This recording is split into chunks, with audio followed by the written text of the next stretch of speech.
아침에 저희들이 신명기서 3장과 4장의 말씀을 읽었습니다. 여러분, 신명기서는 이제 모압 평지에서 모세가 이스라엘 백성 2세대를 모아놓고 가나안 땅에 들어가기 전에 하나님께서 그들에게 말씀하시고 또 그들에게 지키라 명하신 말씀, 즉 율법을 가르치는 내용으로 세 편의 설교로 이어져 있습니다. 우리가 지금 처음 이제 한 편의 설교를 들으면서요, 오늘 읽은 3장과 4장에서도 읽으면서 큰 은혜를 받은 줄 압니다. 특히 4장을 읽고 있으면은 신약과 동일한 느낌을 막 받게 됩니다. 결국 말씀밖에 없구나라는, 오직 믿는 자는 말씀으로 사는 자임을 다시 한번 이 말씀 속에서 또 우리가 기억하게 하고요. 우리로 하여금 돌이켜 말씀을 순종하는 삶으로 이 말씀을 읽을 때마다 우리 마음에 다짐을 하고 또 결단을 하게 됩니다. 처음에 여러분 신명기서 1장과 2장에서는 모세가 그들에게 마음에 품고 있던 것을 얘기를 했죠. 그게 뭐냐면은 하나님께서 명령하신 것 그대로 순종하는 것이 믿음이다라는 것을 가르치면서 믿음에 대한 내용을 말했습니다. 이스라엘 백성들이 믿음이 없어서 하나님께서 허락하신 그 땅에 들어가지 못했고, 또 믿음이 없어서 하나님의 말씀을 순종하지 못했다라고 이렇게 말씀하신, 모세를 통해서 말씀하신 하나님은 오늘 3장에서 이제 하나님께서는 가나안 땅에 들어가기 전에 그 해 뜨는 곳, 즉 요단강 동쪽에서 하나님께서 친히 그 땅에 있는 그러한 모든 땅들을 하나님의 백성에게 허락하신 내용들을 쭉 기술하면서, 하나님이 이처럼 우리와 함께해서 이 넓은 그러한 곳을 우리에게 주신 것처럼 너희들이 이제 가나안 땅에 들어갈 때에 너희들은 하나님만을 의지하고 하나님이 주실 약속해 주신 그 땅에 들어가서 오직 하나님의 말씀만을 붙들고 살아라. 하나님께서 모든 것을 다 허락해 주실 것이다 하면서 하나님을 의지하게끔 이 지금 모세는 설교하고 있음을 보게 됩니다. 좀 더 여러분 구체적으로 말씀을 보고요, 우리가 기도하는 시간을 갖도록 하겠습니다. 여러분 3장 한번 1절을 보십시오.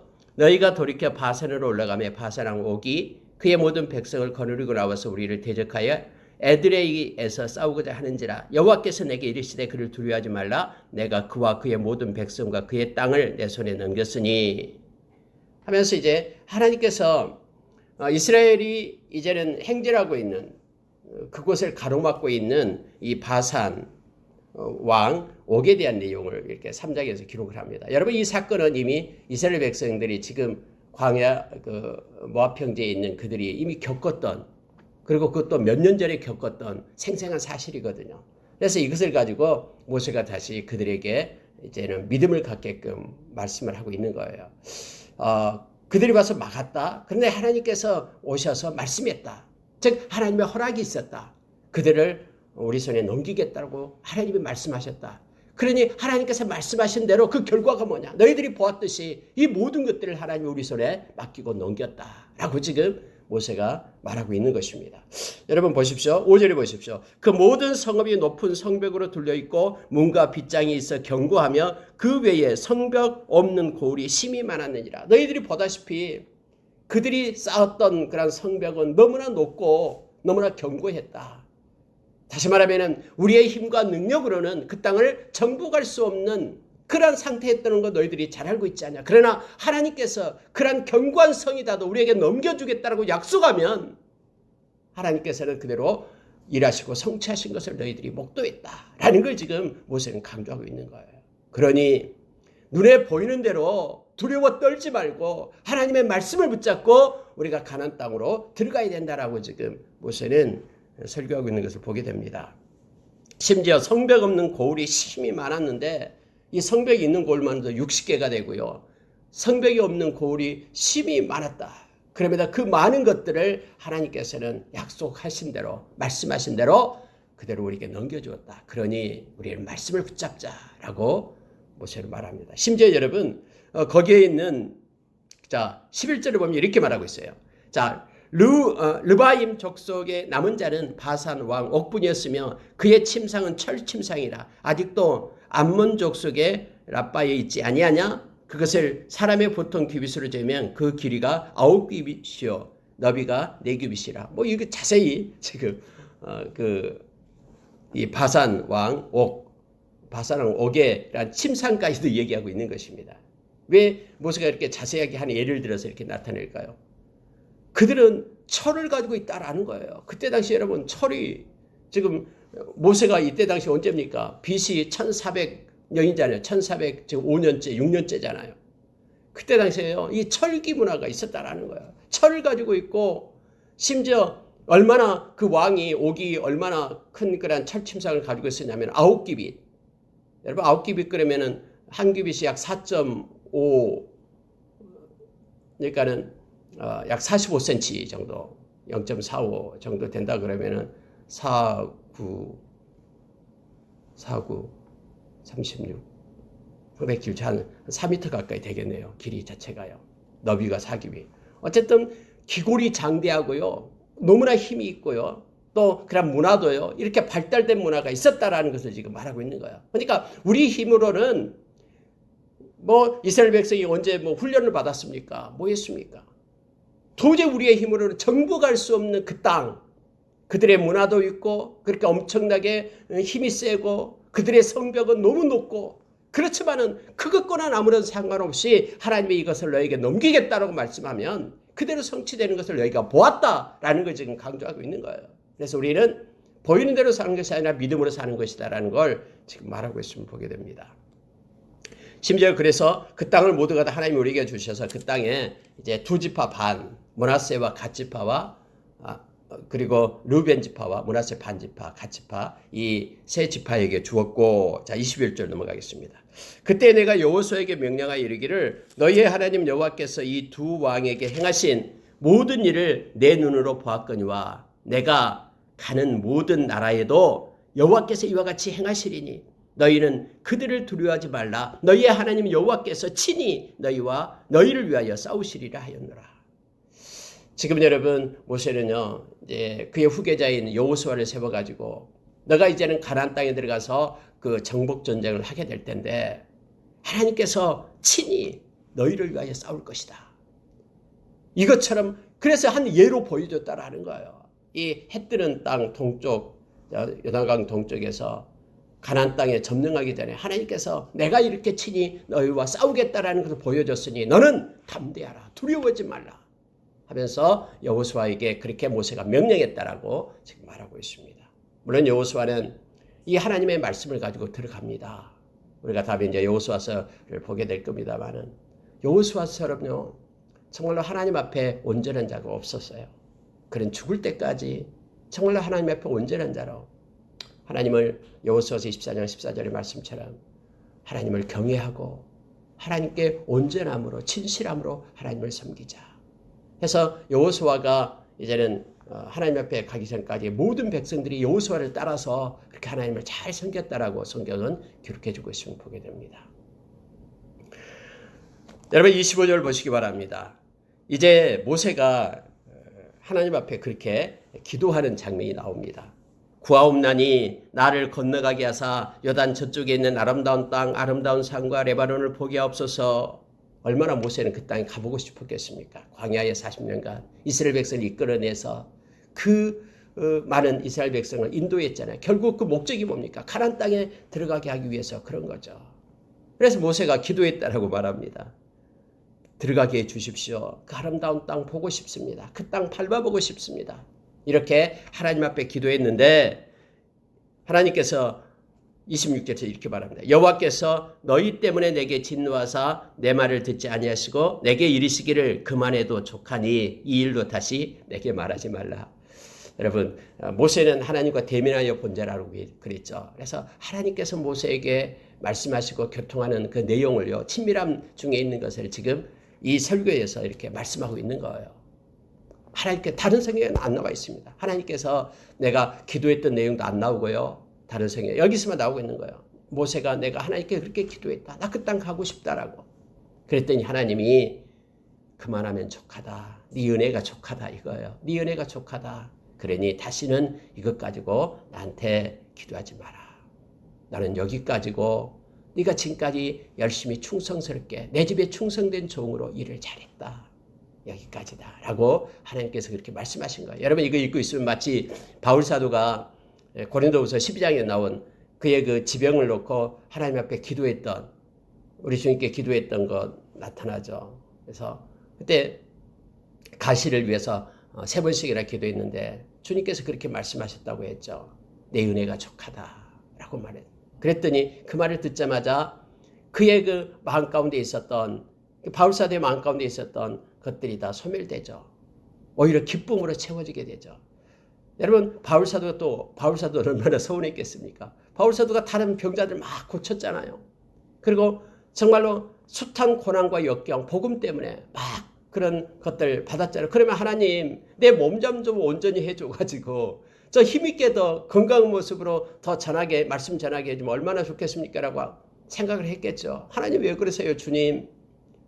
하면서 그의 마음이, 소원이 있었기 때문에 3번씩이나 기도했다라고 성경 말하고 있잖아요. 그런데 내 은혜가 족하다. 약할 때 강함이다 라고 말하는 거예요. 너의 약함을 타고 나의 강함이 임한다. 이걸 깨닫게 되는 순간 바울사도는 너무 기뻐가지고 자기의 약한 것을 자랑하면서 하나님께 영광 돌린 장면이 고린도후서 12장에 나오잖아요. 너무나 은혜 있죠. 그 묵상할 때마다요. 우리 찬양도 많이 부르고 있습니다만 아마 모세도 굉장히 서운했을 거예요. 하나님, 내가 조금 혈기 한번 낸 것, 무리바 물사건, 그 백성들이 너무너무나 불평하고 원망해서 내가 그때 혈기 낸 거, 그것 때문에 내가 지금까지 40년간 그들을 끌고 왔는데요. 그 땅 한번 밟아보고 싶어요. 하나님 왜 그러십니까? 라고 마음에 서운한 생각이 왜 없었겠습니까? 그래서 모세도 그렇게 기도했다라는 거예요. 이거 솔직하게 말하고 있습니다. 기도했다. 아름다운 그 땅 가고 싶다라고. 그런데 하나님께서 그렇게 나에게 음성을 주셨다라는 거예요. 그만하면 족하다. 똑같습니다. 네 은혜가 족하다. 네 그동안 수고했다. 이제는 나에게 와서 너는 편안히 쉬라라고. 그래 비스가 산에 올라가서 이제 사방을 돌려보라 하면서 그 땅을 바라보면서 이제 모세가 죽게 되는 것이죠. 모세의 무덤이 없었죠, 물론. 여러분, 그만해도 족하니 이 일로 다시 내게 말하지 말라라고 이 말을 듣는 순간 아마 모세는 그의 마음 가운데 서운함이 다 사라졌을 것입니다. 하나님께서 너에게 주신 은혜가 있고 지금까지 너를 세워서 충성된 자로 하나님께서 일을 하셨기 때문에 그만하면 족하다라고 말했을 때에 하나님, 제가 가나안 땅 그 땅에 들어가서요, 거기에 살고 있는 7 족속과 제가 싸우겠습니다. 그들을 무찔러내서 그 땅을 온전히 하나님께서 허락하신 그 땅을 백성들에게 주겠습니다. 아니야, 너는 여기까지 하면 됐어. 그 땅에 가서 피 흘릴 필요 없어. 너의 수고가 이제 족하다 하면서 하나님께서 그를 위로했음을 보게 됩니다. 여러분 28절 한번 보시기 바랍니다. 27절 보십시오. 너는 비스가 산꼭대기에 올라가서 눈을 들어 동서남북을 바라고 내 눈으로 그 땅을 바라보라. 너는 이 요단을 건너지 못할 것임이니라. 네가 할 일이 있다. 너가 건너가기 위해서 한 것이 아니라 28절에서 너는 여호수아를 세워라 라는 거예요. 너는 여호수아에게 명령하고 그를 담대하게 하며 그를 강하게 하라. 그는 이 백성을 거느리고 건너가서 네가 볼 땅을 그들의 기업으로 얻게 하리라 하셨느니라. 하나님께서 그렇게 말씀하신 거예요. 너는 너가 들어가서 그들과 전쟁을 해서 그들을 물리치는 자가 아니라 너는 이제 여호수아를 세워서 그에게 명령하고 담대히 하고 강하게 해서 그가 백성을 이끌고 들어가서 그 땅을 차지하게끔 그 역할을 네가 해라 라고 하나님께서 모세에게 말씀하신 거예요. 그래서 모세는 하나님의 명령을 따라서 여호수아를 세운 것입니다. 여러분, 오늘날도 하나님께서는요, 하나님의 백성들, 일하는 백성들을 향해서 하나님께서는 말씀하십니다. 또 하나님께서 말씀하신 대로 우리는 하나님의 일꾼들을 순종하며 그 자리에 서야 됩니다. 이것이 중요합니다. 그러나 그렇지 못할 때는 언제나 이런 인간적인 그러한 것들 때문에 서로 다툼이 일어나고 그래서 교회가 또 문제가 생기고 이런 것들을 우리가 너무나 많이 봅니다. 그래서 하나님께서 주신 것에서 그대로 순종하며 하나님의 마음을 가지고 우리가 살아야 됨을 알게 합니다. 이게 충성입니다. 충성은 하나님께서 허락하신 것을 그대로 순종하면서 나가는 것입니다. 하나님이 허락하지 않는 것은 멈춰서는 것이 충성임을 보게 됩니다.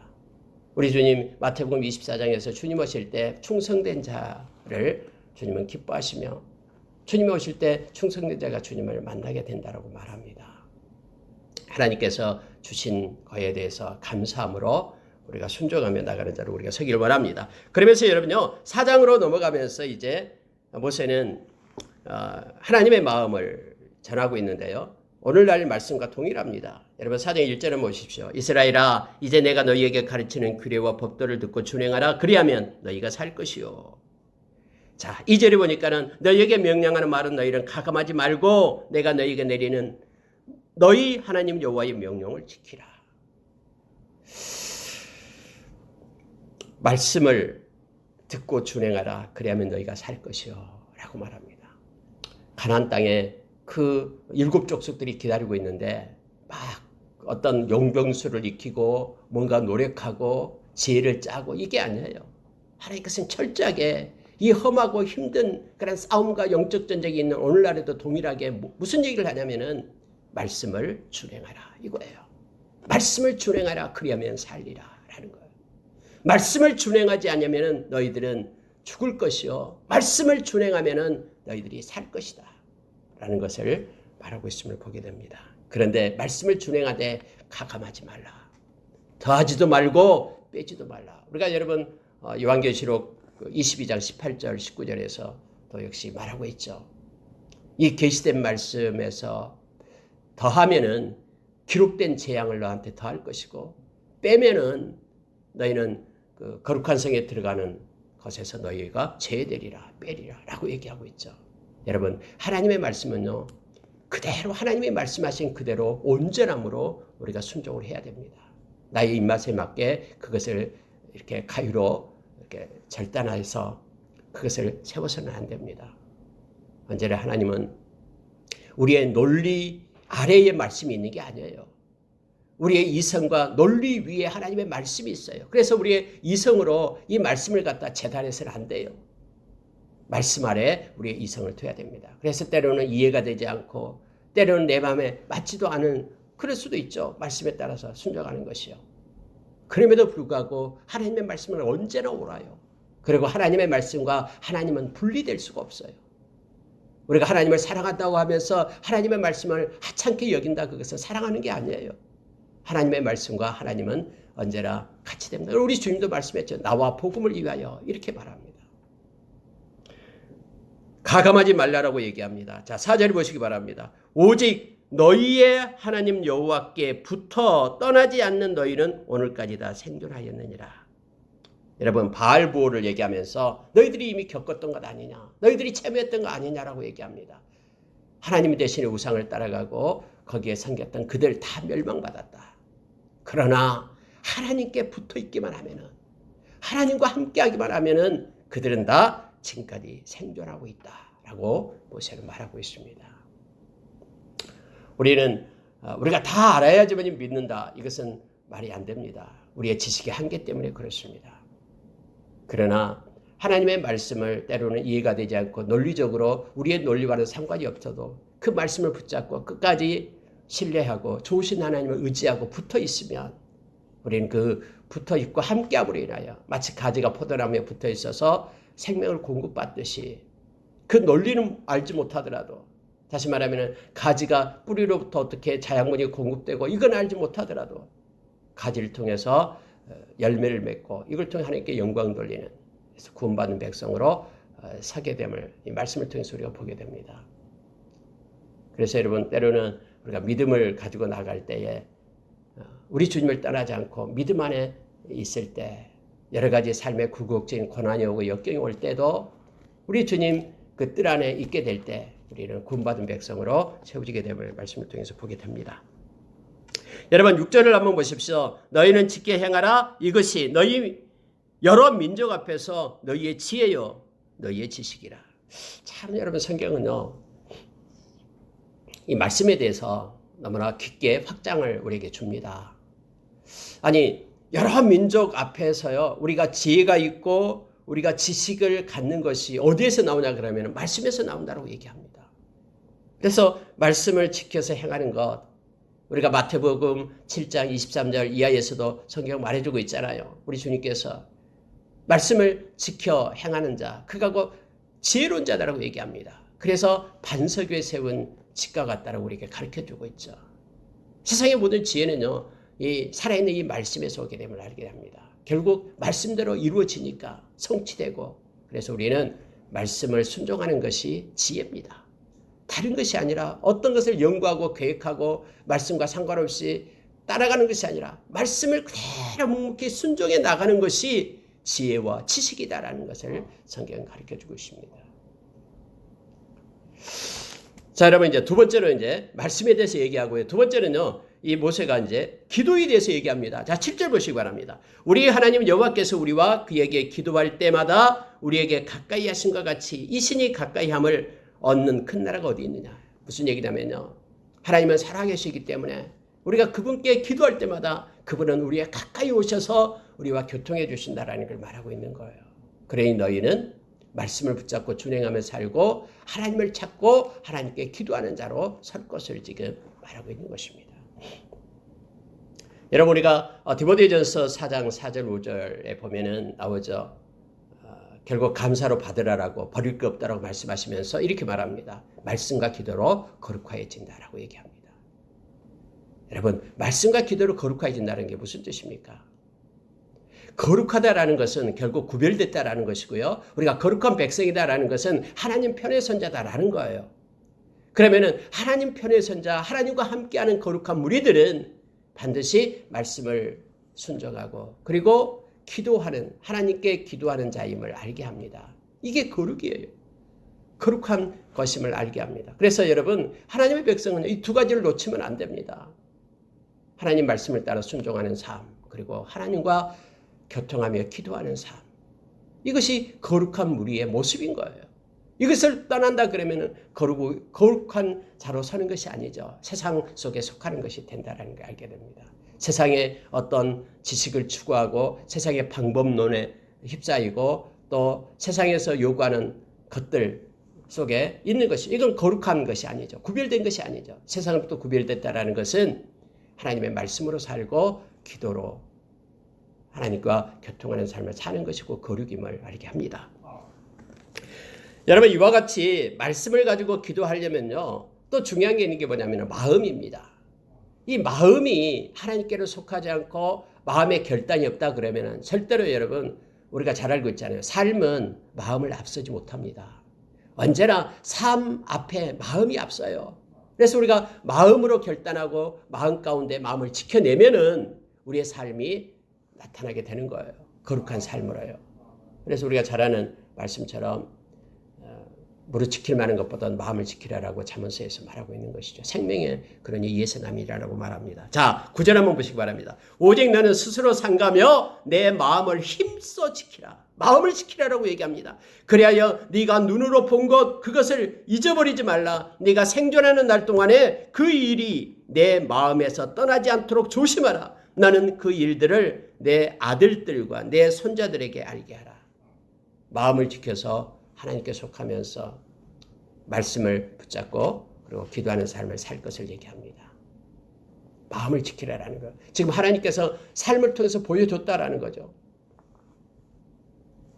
이 동편에 있는 그런 나라들, 바산, 왕, 옥을 그렇게 하나님께서 그렇게 높은 성벽에 있는 것도 다 너에게 준 것, 이것 마음에 기억하면서 말씀과 기도로 살 것을 말하고 있습니다. 뿐만 아니라 자자손손 이것을 알게 하고 가르치라라고 말하고 있습니다.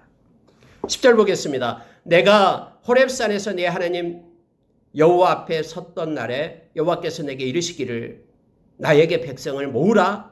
내가 그들에게 내 말을 들려주어 그들이 세상에 사는 날 동안 나를 경외함을 배우게 하며 내 자녀에게 가르치게 하리라 하시매.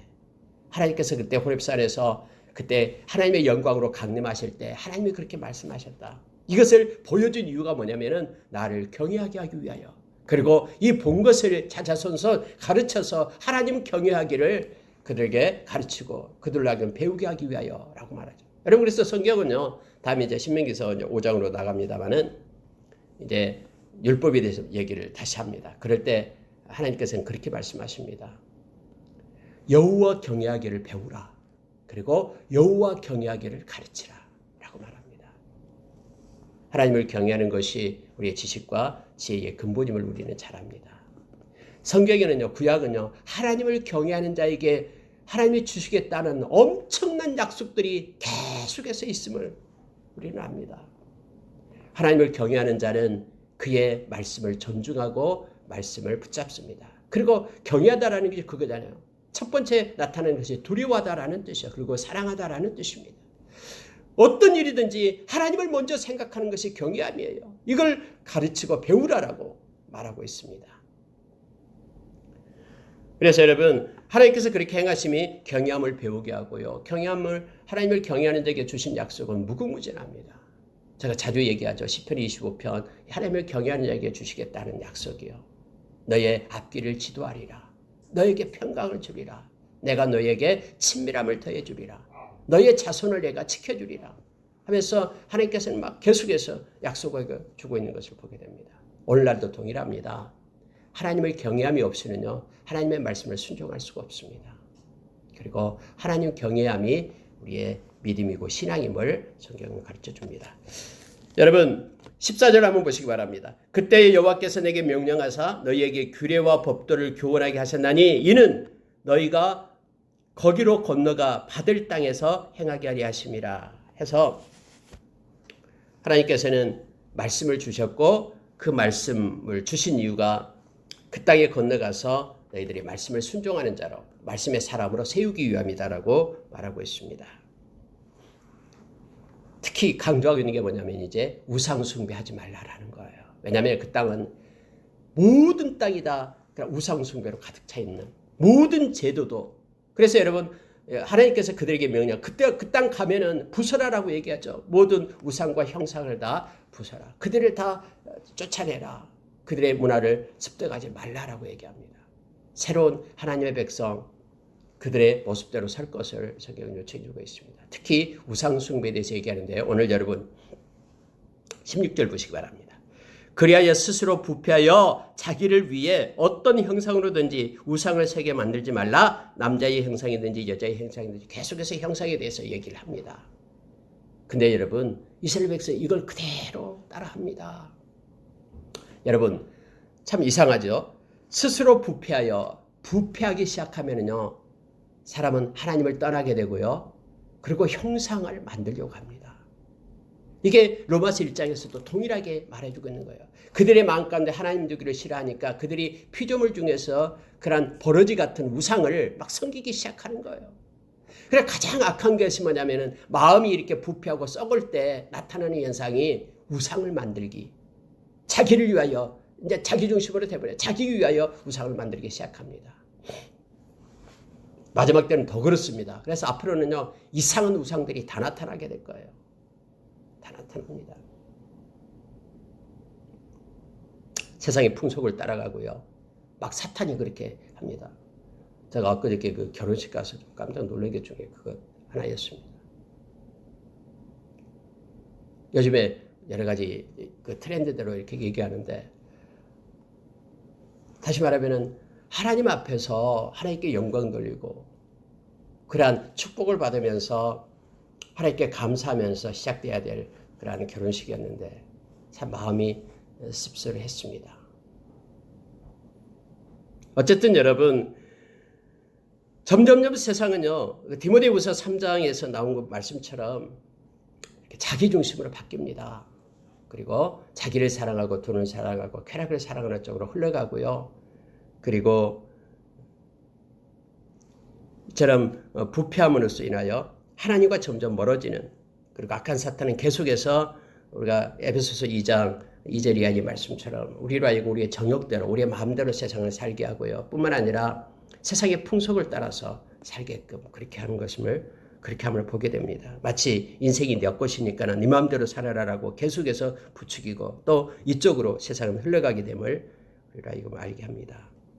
여러분 부패하면은요, 자기를 위하여 형상을 만들기 시작하는데요. 참 여러분 모세는 조목조목 말하고 있어요. 짐승의 형상, 하늘에 나타나는 새의 형상, 곤충의 형상, 땅속에 있는 어떤 것의 형상, 어족의 형상 절대로 만들지 말라.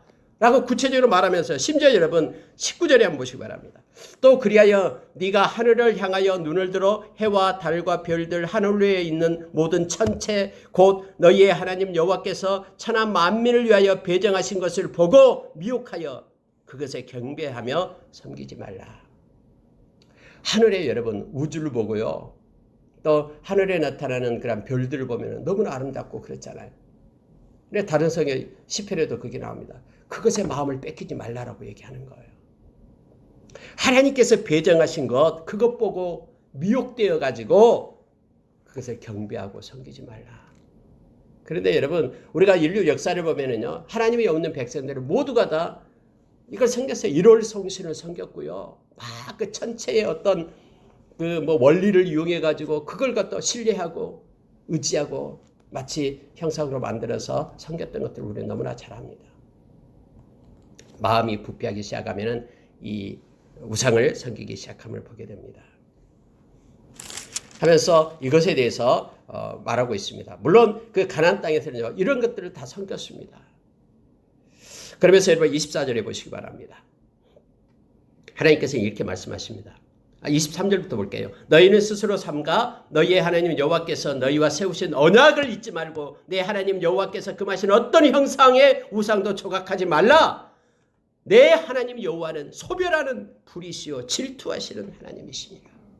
성경은 분명하게 얘기합니다. 그러한 우상을 섬기지 말라. 그리고 여러분 성경 곳곳에서 우상을 만드는 자와 우상을 섬기는 자는 모두가 다 멸망을 받게 되고요. 반드시 수치와 부끄러움을 당하게 될 것을 성경은 말해주고 있습니다. 여러분 하나님은 질투하시는 분이십니까? 당연합니다. 왜냐하면요. 하나님께서는요. 하나님의 자리를 다른 것으로 대체하는 것을 용납하지 않습니다. 이게 하나님의 신적 속성이에요. 물론 이 질투는 인간의 질투와는 다릅니다. 인간은 자기 욕심 때문에 나오는 질투지만은 하나님께서 향하는 이 질투하시는 이 하나님은요. 근본적으로 하나님의 질투는 하나님의 백성이 하나님 외에 다른 대상에게 헌신과 애정을 돌리는 것에 대한 그런 신적 속성상 그런 거룩한 분노, 우러나오는 거룩한 분노인 거예요. 하나님의 하나님 되심을 하나님은 기뻐하시고요. 하나님의 하나님 되심을 인정하는 것을 하나님은 원하십니다. 이것을 버리게 될 때 이것이 곧 우상 숭배고 이것 때문에 하나님께서는 질투하신 하나님이심을 알게 합니다. 다시 말하면 당신의 백성을 빼앗기기 싫은 것입니다. 너무너무 사랑하는 내 백성이 나 아닌 하나님 아닌 다른 것을 쫓아 사랑하며 쫓게 되는 것을 원치 않으신 거예요. 하나님은 그렇게 말씀하셨습니다. 하나님께만 마땅히 돌려야 될 찬양이나 영광 이것을 한낱 피조물에게 돌려지게 될 때 그 사실을 절대로 용납하지 않으시는 것입니다. 이걸 표현해서 그냥 질투하시는 하나님 이렇게 말하고 있는 것입니다. 하나님은 우리를 통해서 영광 받기를 원하시고요. 이사야서 43장 21절 말씀처럼 내가 내 백성을 부른 이유가 나의 찬송이 되기 위하여 불렀다라고 얘기합니다. 그래서 하나님의 백성이 온전히 하나님께만 영광 돌리고 예배하기를 하나님은 원하십니다. 하나님 외에 다른 것에 예배하고 찬양하는 것을 하나님은 너무너무 싫어하시고 원치 않습니다. 이것이 질투하는 하나님으로 표현해서 나타나고 있음을 보게 됩니다. 여러분 29절로 가겠습니다. 만약에 하나님께서 그렇게 말합니다. 내 백성이 나를 떠나면은 하나님께서는 26절을 먼저 볼게요. 자, 내가 오늘 천지를 불러 증거를 삼느니 지금 모세는 그렇게 말하는 거예요. 천지를 불러 내가 증거를 삼는데 너희가 요단을 건너가서 얻은 땅에서 속히 망할 것이라. 왜요? 부패하여 형상을 따라가고 우상 숭배하게 되면 속히 망하게 될 것이고요. 너희 날이 길지 못하고 전멸하리라 라고 말합니다. 그리고 하나님께서 여러 민족 중에 너를 흩으실 것이다. 이것 때문에 하나님께서는 이렇게 말씀하신 대로요. 이스라엘 백성을 이렇게 합니다. 망하게 하고요. 진멸하고요. 흩어지게 됨을 보게 됩니다. 그러나 그곳에서 이제 남는 자들, 하나님께로 돌아오는 자들은 하나님께서 다시 세우겠다는 약속도 지금 여기서 하고 있어요. 29절이 그게. 그러나 내가 거기서 내 하나님 여호와를 찾게 되리니 만일 마음을 다하고 뜻을 다하고 그를 찾으면 만나리라. 그래서 이 모든 일이 내게 임하여 환난을 당하다가 끝날에 내가 내 하나님 여호와께로 돌아와서 그의 말씀을 청종하리니 내 하나님 여호와는 자비하신 하나님이시라. 그가 너를 버리지 아니하시며 너를 멸하지 아니하시며 내 조상들에게 맹세하신 언약을 잊지 아니하시리라. 여러분, 이렇게 하나님께서 이제는 하나님을 떠나는 백성, 우상숭배하는 백성들에게다 진멸하고 흩트지만은 그러나 회개하고 돌아오게 될 때, 하나님을 찾게 될 때 하나님은 그 자리에서부터 너희를 인도하겠다라고 약속하십니다. 다음에 여러분 신명기에서도 다음에 나옵니다마는 네가 하늘가에 있다 할지라도 저 멀리 가 있다 할지라도 내가 그곳에부터 내 이름을 부르기 시작하면 내가 거기서부터 너를 인도하여 내리라 라고 하나님께서 말씀하십니다. 그런데 결국은 뭡니까? 돌아와서요 말씀을 청종하게 되리라. 결국은 말씀을 순종하는 백성으로 다시 서게 될 것이다 라고 말합니다. 결국 하나님의 백성은 새언약 백성이 그거였죠. 에레미야서 31장 31절 34절 말씀처럼 새언약 백성은 결국 마음에 말씀을 가지고 사는 자, 하나님의 법을 가지고 사는 자가 새언약 백성임을 알게 합니다. 말씀을 떠나지 않을 것을 명령하며 또 다음에 회개하고 돌아와 말씀으로 돌아올 것을 지금 모세는 말하고 있음을 보게 됩니다. 여러분 말씀을 마치겠습니다. 38절 보고 마칠게요. 너보다 강대한 여러 민족을 네 앞에서 쫓아내고 너를 그들의 땅으로 인도하여 들여서 그것을 내게 기업으로 주려 하심이 오늘과 같다라고 말씀하면서 그런즉 너는 오늘 위로 하늘에나 아래로 땅에 오직 여호와는 하나님이시여 다른 신이 없는 줄을 알아 명심하고 오늘 내가 내게 명령하는 여호와의 규례와 명령을 지키라. 너와 내 후손이 복을 받아 내 하나님 여호와께서 내게 주시는 땅에서 한없이 오래 살리라. 이게 결론이에요. 이 설교의 결론입니다. 무슨 얘기냐면요. 말씀을 지키라 이거예요. 그러면 너는 복을 받을 것이다. 그리고 오직 하나님만 유일하신 하나님이심을 기억하라. 그래 다른 신들을 섬기지 말라. 우상 새기지 말라라고 말합니다. 그러면 너희가 차자손손 복을 받아서 하나님께서 공급하시고 약속하신 그 땅에서 계속해서 한없이 오래 살리라라고 말하고 있습니다. 오늘날도 여러분 동일하게 우리가 하나님의 말씀을 따라 사는 자가 결국 하나님이 말씀에 약속하신 모든 것을 누리게 됩니다. 그러나 말씀을 떠난 자는 하나님께서 말씀에 그러한 약속하신 그러한 모든 그러한 벌을 받게 됨을 성경은 말해주고 있습니다. 회개한다라는 것은 결국 하나님의 말씀으로 돌아온다라는 것이고요. 하나님을 경외함으로 오늘 하루도 우리가 말씀 가운데 있기를 원합니다. 그래야지만이 디모데후서 3장 16절 말씀처럼 우리가 하나님의 온전한 사람으로 세워지고 이 땅에서 하나님의 기뻐하는 선을 행할 수 있는 능력을 공급받게 됩니다. 악한 사탄이 아무리 우리 주변에서 맴돌고 있다 해도 우리는 그 사탄을 이길 수 있는 하나님의 말씀, 성령의 검이 있습니다.